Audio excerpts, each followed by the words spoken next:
I, started life out in service as a U.S. naval officer. I'd say on the personal side of things, I entitled myself as a runner. My dad was the high school cross country coach, and I started running, I think, when I was 3 years old. And so I've more or less been running kind of throughout my life. And like in the last 10 years, I've been starting to get into marathons. It's the type of thing that keeps me centered. Honestly, I guess I had the stigma about melanoma that it wasn't that serious. Like it was just, kind of on the skin. And I just, heard through, secondarily people in my life that had melanoma, they just go to the dermatologist, get it cut off, they put a Band-Aid on it. And there it is. That was my literal understanding at the beginning of this journey. I actually had, a dark spot kind of right here in kind of my upper chest area that was there for a long time. Um, and I really never did anything about it. It's been there for like a couple of years. But then last year around July, I noticed a similar kind of dark spot that just appeared out of nowhere. Like it seemed like within a matter of like a few weeks, this thing just like really grew and was dark and just kind of misshapen on my legs, one of my calves, my left calf. And it's like that's not really, doesn't look right. I should probably go get these two things checked out. I can tell you within 4 to 6 weeks, this thing wasn't there, and then it was there, and it was protruding like out of the skin. It was dark, and it just, wow, that wasn't there a month ago. And so it was like really rapid. I kind of figured time was of the essence because I was concerned at how quickly this thing had shown up and was growing. So I think in association with my symptoms, right? I had a couple dark spots on my skin. The dermatologist, I think probably through just normal standard practice was like, we're just going to do a full body exam and just make sure maybe there's other ones that are on there that you're not seeing yet. And so she had me do a full body exam, just like examining all the surface area of my skin, including like my scalp, every little corner, just to be thorough. And then she did, obviously identify the two spots that I had come in for. And she's like, look, this one looks, the one on your chest looks like an age spot, but we'll take it off and we'll biopsy it just to be safe. The one on your leg looks suspicious. We're gonna remove that as well. And that procedure, wasn't that bad. It's just like a little bit of a local anesthetic, just kind of a couple pinpricks, and they're like, can you feel it? Okay. And then I wasn't looking at it, but I think once it was numb, they just kind of, in the plane of the skin, just took it off and made it flush on both sides. I'll never forget this because, like I said, in my profession, I'm a designer, but I'm a design leader, and I was having, a scheduled offsite with my team, and just I guess there's no good time to get a call like this, but it was in the middle of a working session, and I knew it was a doctor's call because I could kind of recognize the phone number, but I couldn't pick up at the time. And then I called back, and then obviously the doctor was busy, and then like a little bit of phone tag, but ended up kind of getting my dermatologist live later that afternoon. And I knew like I wanted to be by myself and just kind of be prepared for whatever it was that she was going to share. And so she told me they got the biopsy results back. It tested positive for melanoma. And so that was kind of the first decision tree and the first like, oh my gosh moment. I actually have a pit in my stomach, like reliving that moment. I'm reliving it right now. But like writing down with a piece of paper, like jotting down everything and trying to ask the questions in the moment. But I honestly wasn't necessarily prepared for that conversation. I didn't like have a script or anything. I was like, okay, just like, what are the next steps? And she's like, look, there's certain parts of this biopsy that are concerning in terms of like the depth of the melanoma, meaning like how deep it's gone in the skin. I forget the exact term, but like the rate at which it grew, which I could visibly see, but they could see in the biopsy like the cellular growth.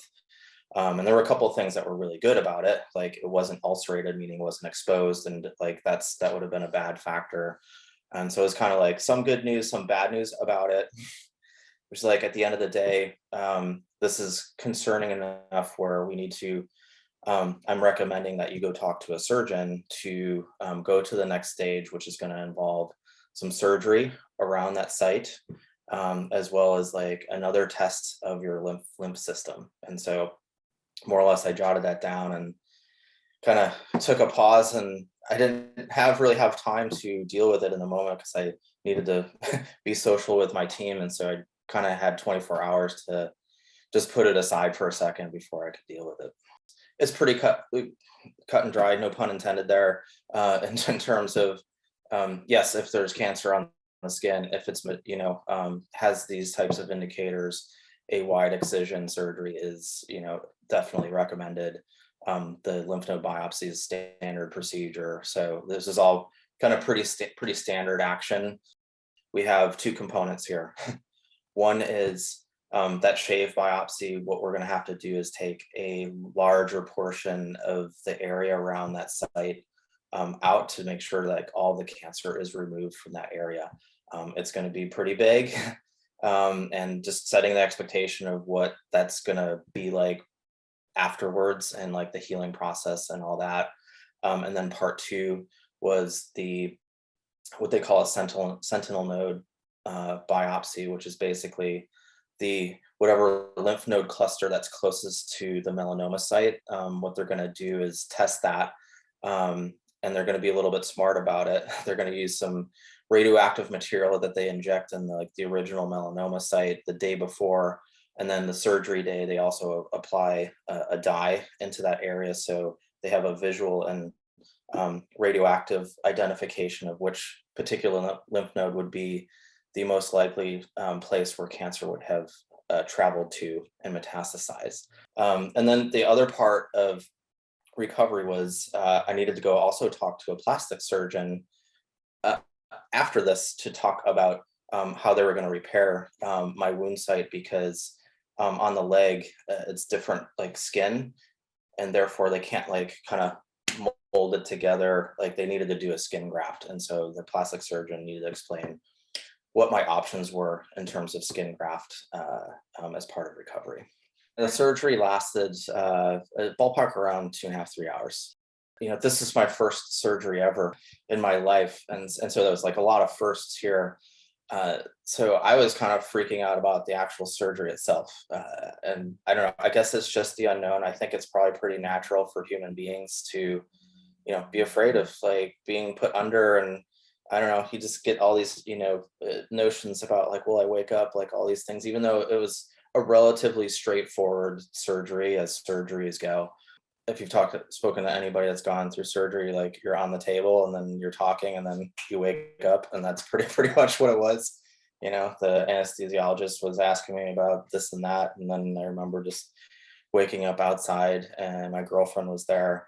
And so just walking into surgery, I think it was really great. Obviously, the people that do surgeries have had a great bedside manner and just like keeping me at ease. I was pretty anxious about it, to be honest.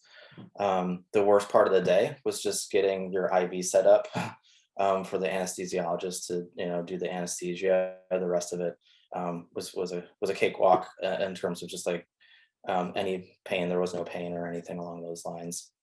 And then waking up just a little, I don't know if groggy, but I was just kind of a laid back version of Rich. I think in the recovery portion, it wasn't really necessarily the length of the surgery. The anesthesia I don't really have any effects from it. I know for longer surgeries, I think people are a little bit groggy for longer periods. So there really wasn't much there in terms of any side effects from the anesthesia.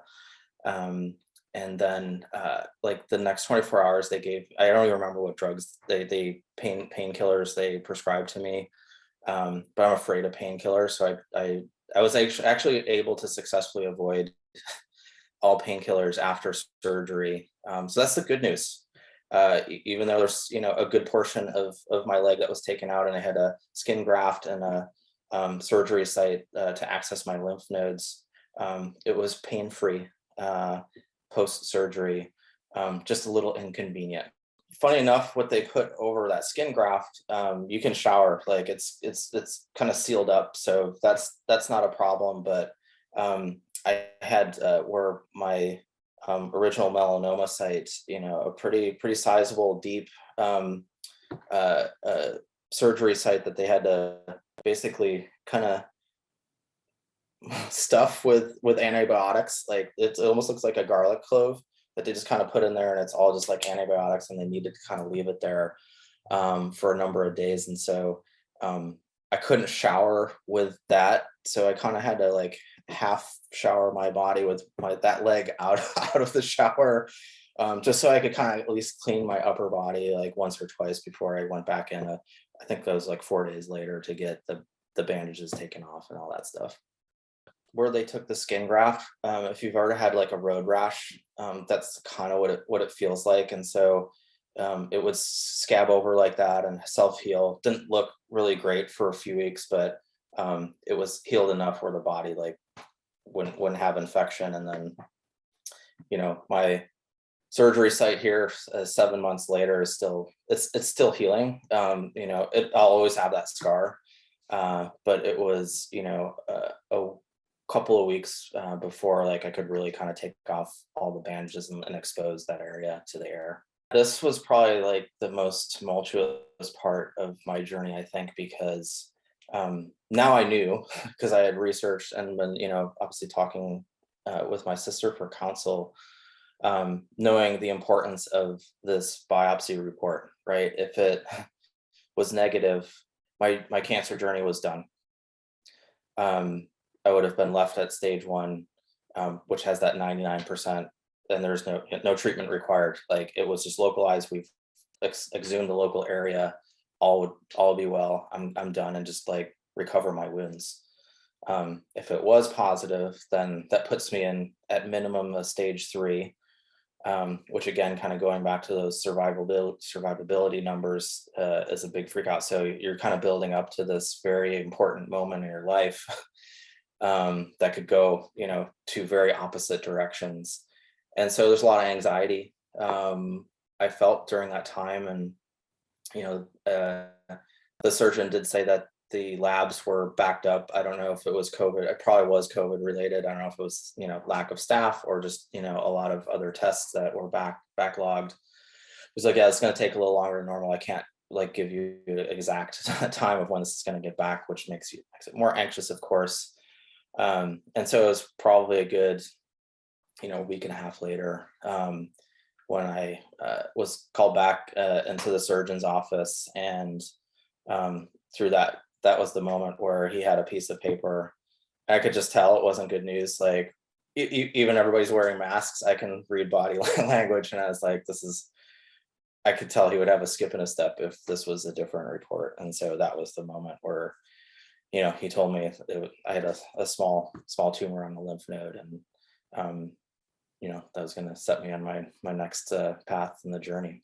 But at that moment, I only knew it was at least stage 3. Like I didn't know if I was in a stage 4 situation, because if it had traveled to lymph nodes, it could potentially have traveled to almost anywhere else in the body. I know like the brain is a obvious spot for melanoma to travel to, but any number of organs, plus the skin, plus other lymph nodes, it can kind of go anywhere once it's metastasized.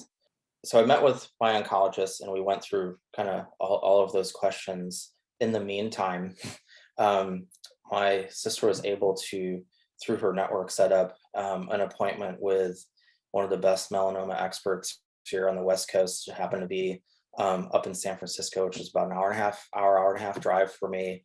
And so my sister flew out, and we met with this doctor, and he spent 90 minutes with me and my sister, did a full body exam again, had all of my data, my biopsies, all of that at his fingertips. And he did a thorough job of walking through my staging, because he broke down, based on no ulceration of your melanoma, but the depth and rate of growth, and brought up, hey, there's this mutation that we should test for I didn't know anything about that. It's called BRAF.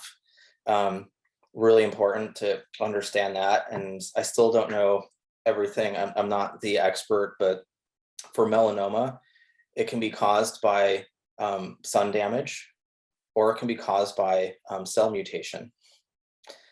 Mine was cell mutation, not sun damage. And whilst I think the current treatments don't really factor into, like, you'll get the same treatment regardless of the origination, it's still important to know that. And he's like, you should ask for that test, make sure, let's be thorough about our testing so that we have a full understanding of your situation, so we can like make the right recommendation for your treatment.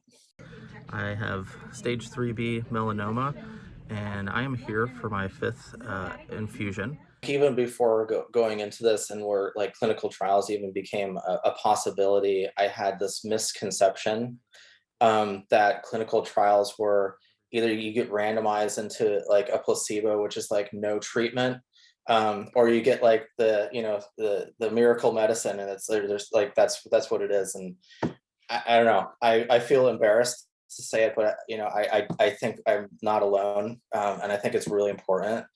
This sounds bad, but everybody needs to know it. If you are an informed patient, you will get better treatment. And so if you ask really good questions and you come in as if you know a lot about your situation, your treatment success will increase. And so I always kind of had that mindset of going in and trying to be a super articulate and thorough about everything and every interaction from that moment forward. I think it's one of these things where I just had the perspective of there's a system. I need to advocate for myself, and I'm just going to push and get alternative answers. If I don't like the answer here, hey, if you can't get me in 2 weeks, is there other like places close by you'd like recommend that might have some availability? And they're super happy to help, but you have to ask. Like it's not a thing that is top of mind for them to serve up. And so again, if I can drop like one piece of advice, like it would be that is don't just accept the first answer if it's not good enough. Continue to advocate for yourself, and if you can find something faster, you might be able to do that. I mean, the word that comes to mind is just grateful. I'm grateful to the science. I've been told like so many times, melanoma in 2022 is so much different than even 2012. Like these therapies and these treatments did not exist back then. And that's where all those Google search like survivability curves are based on the 2012. And so that's why I said before, don't look at those. It's all much much improved. And I'm just thankful at how advanced the science has become for my specific cancer. And I want to try to like be a part of like helping this goodness spread to other cancer treatments. So patients aren't like in a death sentence and can have treatments that are more humane. We should just be grateful that we have treatments, but I think now seeing where immunotherapies are, hopefully we can gonna get this goodness translated to other types of cancer, because honestly, aside from going through my routine, most days I forget that I have cancer, like that I'm even getting treatment. And that is an insane like realization I had one day. I was like, man, I went through a whole day and I didn't even realize like I'm a cancer patient. What a blessing that is.